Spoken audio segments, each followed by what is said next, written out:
Welcome to the Folktale Project. This is Dan Charles. Today we have our final story from Rootabaga Pigeons, and it's a special one. It is a one-time chance where the potato-faced blind man is going to get a story told to him, rather than him telling a story. This is How Dippy the Wisp and Slip-Me Liz Came in the Moonshine Where the Potato-Faced Blind Man Sat with His Accordion. The sky shook a rain down one Saturday night over the people, the post office, and the peanut stand in the village of Liver and Onions. And after the rain, the sky shook loose a moon, so a moonshine came with gold on the rain pools.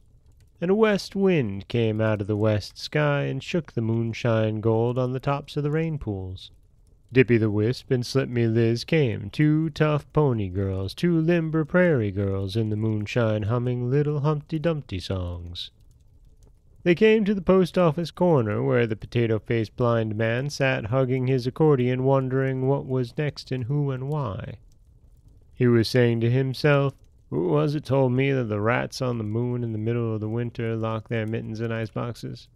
And just then Dippy the Wisp and Slip-Me Liz came flipping along, saying, "It's a misty, moisty evening in the moonshine, isn't it?" And he answered, "The moon is a round gold door with silver transoms tonight. Bumblebees and honeybees are chasing each other over the gold door of the moon and up over the silver transoms." Dippy the Wisp took out a bee-bag, took bees out of the bee-bag, balanced the bees on her thumb, humming a Humpty Dumpty song. And Slip-Me Liz, looking on, joined in on the Humpty Dumpty song. And, of course, the bees began buzzing and buzzing their bee Humpty Dumpty song. "Have you fastened names on them?" asked the Potato Face. "These three on my thumb, these three special blue-violet bees. I put their names on silk white ribbons and tied the ribbons to their knees. This is Egypt. She has inkwells in her ears. This is Jesse James. He puts postage stamps on his nose. This is Spanish Onions. She likes pearl-color handkerchiefs around her yellow neck." "Bees belong in bee-bags, but these are different," the old man murmured. "Runaway bees, these are," Dippy the Wisp went on. "They buzz away, they come buzzing back, buzzing home, buzzing secrets, syllables, snitches. Today, Egypt came buzzing home with her inkwells in her ears, and Egypt buzzed. I flew, and I buzzed and buzzed far, far away till I came where I met the queen of the cracked heads with her head all cracked. And she took me by the foot and took me to the palace of the cracked heads where their heads all cracked. The palace was full of goats walking up and down the stairs, sliding on the banisters, eating bingity-bing clocks. Before he bites the clock and chews and swallows and eats the bingity-bing clock, I noticed each goat winds up the clock and fixes it to go off bling-bling, blingity-bing after he eats it down. I noticed that. And the fat, puffy goats and the fat, waddly goats had extra clocks hung on their horns, and the clocks, tired of waiting, spoke to each other in the bingity-bing clock talk. I noticed that, too. I stayed all morning, and I saw them feed the big goats big hunks and the little goats little hunks and the big clocks big bings and the little clocks little bings. At last, in the afternoon, the queen of the cracked heads came with her cracked head to say goodbye to me. She was sitting on a ladder feeding baby clocks to baby alligators, winding the clocks and fixing the bingity-bings, so after the baby alligators swallowed the clocks I heard them singing bling bling bingity-bing. And the queen was reading the alphabet to the littlest of the baby alligators, and they were saying the alligator ABC, while she was saying the ABC of the cracked heads. At last she said goodbye to me, goodbye, and come again soon, goodbye, and stay longer next time.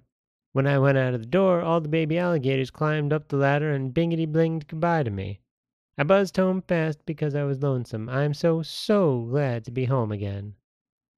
The Potato Face looked up and said, "It's as nice as the rats on the moon in the middle of the winter locking their mittens in the icebox. Tell us next about that blue-violet bumblebee, Jesse James." "Jesse James," said Dippy the Wisp. "Jesse James came buzzing home with a postage stamp on his nose. And Jesse James buzzed. I flew and buzzed far, far away till I came where I met the king of the paper sacks who lives in a palace of paper sacks.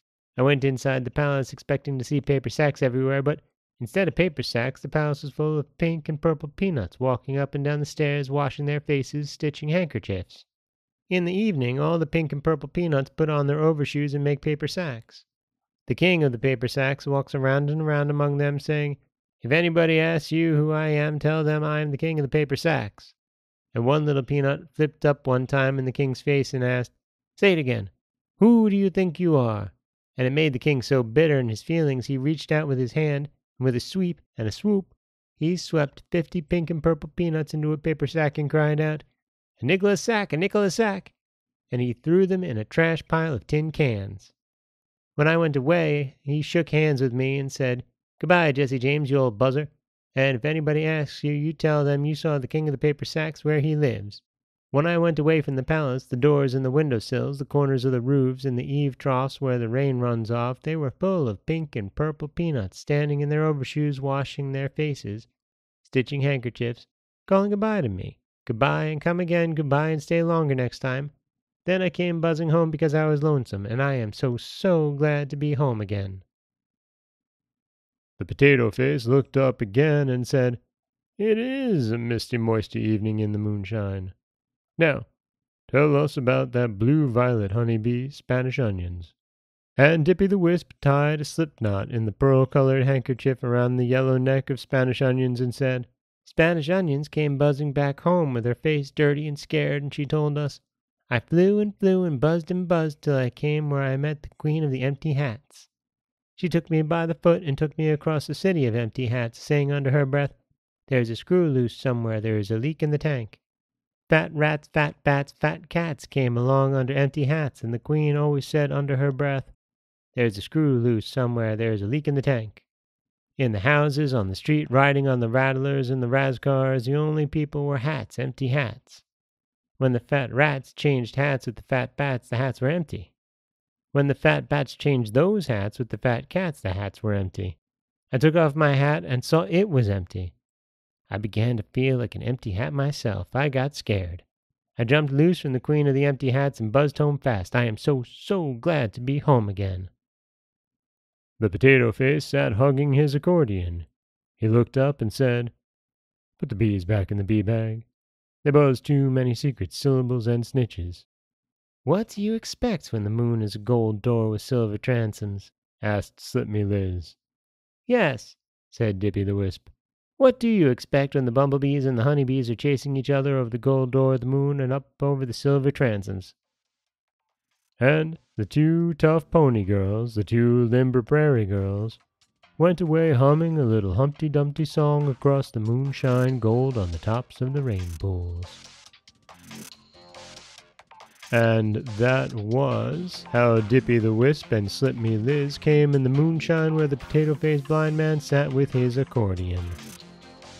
And it is a unique story in this collection in that the potato-faced blind man tends to be the one telling the stories, not hearing them. And I like this. This does seem to be the kind of story that a young child would tell an adult. And that makes it perfect for this. This is Dan Scholes of the Folktale Project. Don't forget that you can subscribe to the podcast on Apple Podcasts, Stitcher, Google Play, Overcast, anywhere you like to get your podcasts. You can follow us on Twitter at Folktale Project. You can find us on Auto Radio, TuneIn Radio, iHeartRadio, Spotify, anywhere that you like to listen. And you can always head over to folktaleproject.com, where you'll find a new story waiting for you every Monday, Wednesday, and Friday. Don't forget that if you'd like to help support the podcast, you can always head over to patreon.com/folktaleproject, or you can just give a rating or a review wherever you happen to listen. That'll help other people find the podcast and hopefully enjoy it as much as you do. Next week, we'll be back with 3 new stories. As always, thank you so much for listening.